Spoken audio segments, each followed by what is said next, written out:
can't really understand. When we observe something multiple times, if you're thinking militaristically, we observe it first to find out what it is. Okay, and then once we determine what it is, we try to classify its capability and what it can do. And then we monitor it for disposition.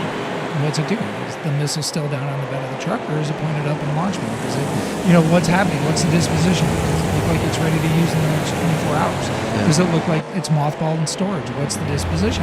So to get a relook, to keep seeing these things hitting sites over and over again, what are they observing? I don't know. But it doesn't make sense, from a human militaristic standpoint, to spend 2 weeks soaking an area and observing an area like these bases in Europe for anything that we can comprehend. But again, that's putting our own mindset, our own values onto what might be there, our own opinion of motivation that might be there, and we're dealing with something that we can't understand, that we have no clue what we're talking about. It's incredible, really. So when I want to jump back a little bit to the capabilities on these bases. There were some reports, and whether or not you can speak to it as far as the knowledge you've been given and what you're allowed to say, quite frankly.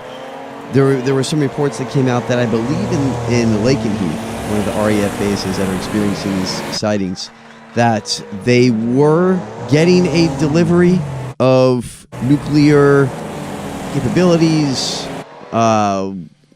I hesitate to say weapons, but something that would make that base nuclear capable, ready.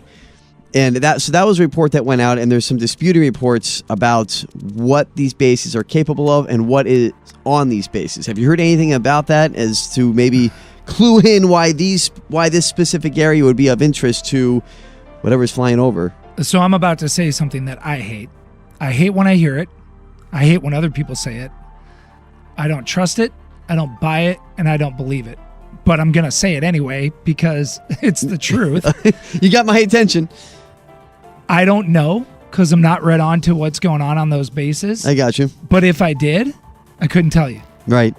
So honestly, I don't know. That's not part of my portfolio that I study every day, what's going in and out of British bases for what programs. The way compartmentalization works within classified programs is if you don't have a need to know, even if you have a clearance to get that info, like I do, I don't have a need to know. It doesn't affect my day-to-day and my missioning. So honestly, I don't know what they would be moving there.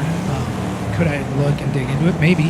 But I'd probably run into a firewall if it is that sensitive. I'd run into something that's like, explain why you need to know this. And then I've read a sentence, they'd be like, you know? And so one, I don't know. And if I did know, I couldn't share that publicly. Which I hate that.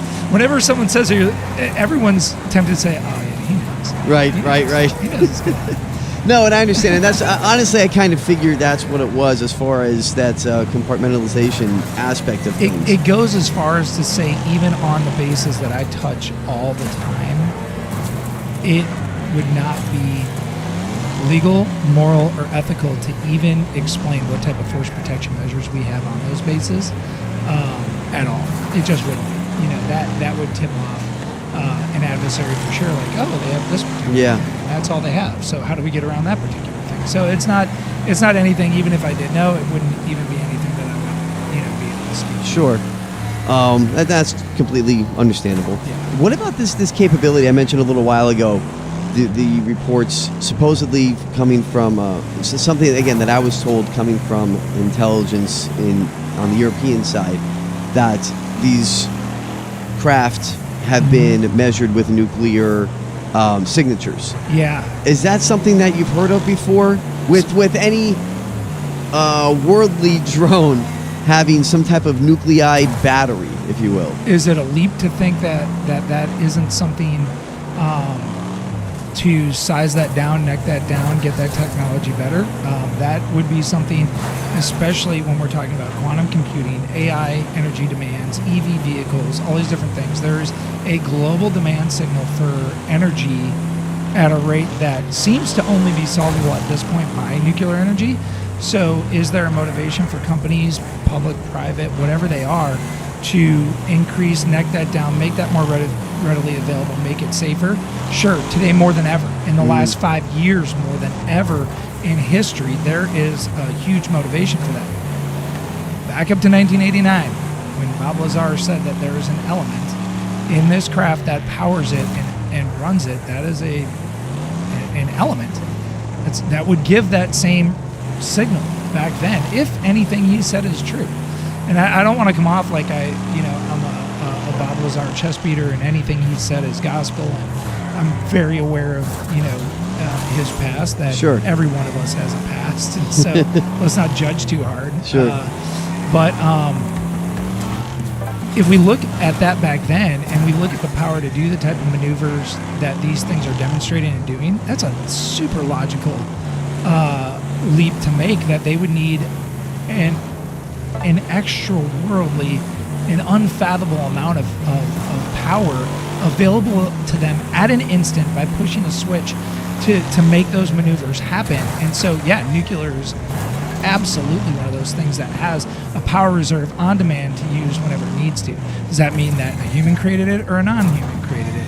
Okay, well, what if we can do that today? Does that explain what happened 20 years ago, 30 years ago, when we're seeing these things in 2004? No. That doesn't explain what that thing did then. Yeah. It doesn't explain, so could it be nuclear? Yeah. Could it be something we designed? Maybe right now, maybe in 5 years, 10 years. But it doesn't explain the vast scope, size. Again, if it's something we had, if it's something that an adversary had, I could give you a laundry list that would get me fired or my clearance pulled out. All the ways we would use that. That we are not using that. That is not happening. And so if we had the access to those things, let me tell you how we would use it. A, B, C. Go out and tell me if you're seeing that happen. You're not. But that doesn't mean that is not what's powering these things. But I think it's a fool's errand to say that, well, we're leaning toward in that direction. We probably have it. It's probably us. I don't think you can do that. You definitely can't do it 10 years ago, 20 years ago, 30 years ago, when the demand signal 20 years ago for EVs. Are you kidding? That's like a pet project. That's like a college project. That's a school project. Design a car that runs on electricity. And Elon Musk said, okay, I'll be a billionaire. And he did it. Right. But other than him, no one else was doing it back then. So, it's a fool's errand to say that. And that's with known electric, known batteries, known things 20 years ago. We're talking about a reduced size. Think of like the size of a football, of a nuclear reactor that can go in these drones, A. B, that we have figured out how to harness that energy and translate that to a power system that can get it to move that way. And what we're not seeing is any reactive energy. All vehicle movement that humans have been able to produce so far is reactive in nature. So you burn gas, causes your engine to drive a drivetrain, and the reaction is the friction of the tire moving along the earth, or the rocket being burned, tunneled that energy down, pushing a force of thrust that launches a rocket up. We have yet to do anything that's proactive that isn't reactive in nature. So again, we're making that assumption that 100 highly qualified, highly trained, brilliant, paid the highest salaries that you can get paid in private industry to develop one thing, that somehow they were outpaced by 5 guys in a closet 30 years ago. That's what we're asking to believe when we think that it's, extra worldly. So the claim that it could be nuclear powered, absolutely. To say that we're working towards something like that, yeah, we have a big motivation to be working towards that, so we could be. But is that what we're seeing right now today? And did we do that, or Russia or China?